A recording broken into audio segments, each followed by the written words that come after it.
ಯಾವುದೇ ಕಾರಣಕ್ಕೂ ಜೆಡಿಎಸ್ ಅಧಿಕಾರಕ್ಕೆ ಬರೋದಿಲ್ಲ. ಸುಮ್ಮನೆ ರಾಜಕೀಯವಾಗಿ ಭಾಷಣ ಮಾಡಿದ್ದಾರಷ್ಟೇ. ಜೆಡಿಎಸ್ ವಿರುದ್ಧ ಗುಡುಗಿದ್ದಾರೆ ಸಿದ್ದರಾಮಯ್ಯನವರು. ಬಿಜೆಪಿ ಜೊತೆಗೆ ಸೇರ್ಕೊಂಡಿರೋ ಕಾರಣ ಅಧಿಕಾರಕ್ಕೆ ಬರ್ಬೋದು ಅಂತ ಅಂದ್ಕೊಂಡಿದ್ದಾರೆ ಅವರು. ಬಹುಮತ ಬಂದರೆ ಬಿಜೆಪಿ ಅಧಿಕಾರ ಬಿಟ್ಟುಕೊಡಲ್ಲ. ಬಿಜೆಪಿಯವರು ಜೆಡಿಎಸ್ಗೆ ಯಾಕೆ ಅಧಿಕಾರ ಬಿಟ್ಟುಕೊಡ್ತಾರೆ? ಜೆಡಿಎಸ್ ಬಿಜೆಪಿ ಇಬ್ಬರಿಗೂ ಕೂಡ ಬಹುಮತ ಬರುವುದಿಲ್ಲ.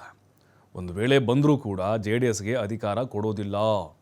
2028ಕ್ಕೂ ನಮ್ಮದೇ ರಾಜ್ಯಭಾರ ಅಂಥೇಳಿ CM ಸಿದ್ದರಾಮಯ್ಯನವರು ಈಗ ದಳಪತಿಗಳಿಗೆ ಟಕ್ಕರ್ ಕೊಟ್ಟಿದ್ದಾರೆ.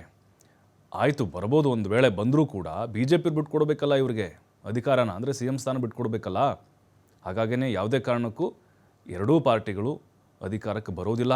28ಕ್ಕೂ ಕೂಡ ನಮ್ಮ ಕಾಂಗ್ರೆಸ್ ಸರ್ಕಾರ ಮತ್ತೊಮ್ಮೆ ಅಧಿಕಾರಕ್ಕೆ ಬರೋದು ಗ್ಯಾರಂಟಿ ಅಂತ ಗುಡುಗಿದ್ದಾರೆ. ಅವ್ರಿಗೆ ಹೆಂಗೆ ಅಧಿಕಾರ ಬರ್ತದೆ? 17 ಗೆದ್ದಿರೋರಿಗೆ ಹೆಂಗೆ ಅಧಿಕಾರ ಬರ್ತದೆ? ಈ ಸಲ ನಿರ್ನಾಮ ಮಾಡ್ತೀವಿ ಕಾಂಗ್ರೆಸ್ನ ಅನ್ನೋ ಒಂದು ಘೋಷವಾಕ್ಯ ನಿನ್ನೆ ಆಯ್ತಪ್ಪ, ಬಾಯಿನಲ್ಲಿ ಹೇಳಿದ್ರೆ ರಾಜಕೀಯ ಭಾಷಣ ಮಾಡುವ ತಕ್ಷಣ ಆಗುತ್ತಾ? ಅವರು ನಾನಿದ್ದಾಗ, ನಾನು ಪ್ರೆಸಿಡೆಂಟ್ ಆಗಿದ್ದಾಗ 2004ರಲ್ಲಿ 59 ಗೆದ್ದಿದ್ದಾರೆ. ಈಗ ಎಷ್ಟು ಗೆದ್ದಿದ್ದಾರೆ? 17. ಬಟ್ ಅವರಿಗೆ ಬಿಜೆಪಿ ಜೊತೆಲಿ ಇರೋ ಕಾನ್ಫಿಡೆನ್ಸ್ ಇದೆ. ಬಿಜೆಪಿ ಜೊತೆಲಿ ಈಗ ಬಿಜೆಪಿ ಅವ್ರು ಜಾಸ್ತಿ ಗೆದ್ರೆ ಸುಮ್ಮನೆ ಬಿಟ್ಬಿಡ್ತಾರೆ ಇವರಿಗೆ ಚೀಫ್ ಮಿನಿಸ್ಟರ್ ಆಗಕ್ಕೆ. ಫಸ್ಟ್ ಆಫ್ ಆಲ್ ಬರದೇ ಇಲ್ಲ ಅವರು. ಫಸ್ಟ್ ಆಫ್ ಆಲ್ ಬರದೇ ಇಲ್ಲ, ಯಾವ ಕಾರಣಕ್ಕೂ ಬರಲ್ಲ. ಬಿಜೆಪಿ ಇವರಿಬ್ಬರು ಸೇರಿದ್ರು ಕೂಡ ನಾವು ಎಷ್ಟು ಗೆದ್ದಿದ್ದೀವಿ? 136 ಗೆದ್ದಿದ್ದೀವಿ.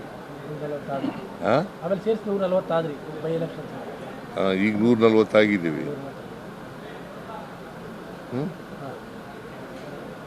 ಹೆಂಗ್ ಗೆಲ್ತಾರೆ? 28ಕ್ಕೂ ನಾವೇ ಅಧಿಕಾರಕ್ಕೆ ಬರೋದು. ಇವ್ರು ಬರಕ್ ಸಾಧ್ಯನೇ ಇಲ್ಲ. ಬಿಜೆಪಿ ಮತ್ತೆ JDS ಅಲಯನ್ಸ್ ಆದ್ರೂ ಬರಕ್ ಸಾಧ್ಯ. ಯಾವುದು? 28ಕ್ಕೂ ತಮ್ಮದೇ ನಾಯಕತ್ವ. ಹೈಕಮಾಂಡ್ ತೀರ್ಮಾನ. ಅವ್ರಿಗೆ ಹೆಂಗೆ ಅಧಿಕಾರ ಬರ್ತದೆ? 17 ಗೆದ್ದು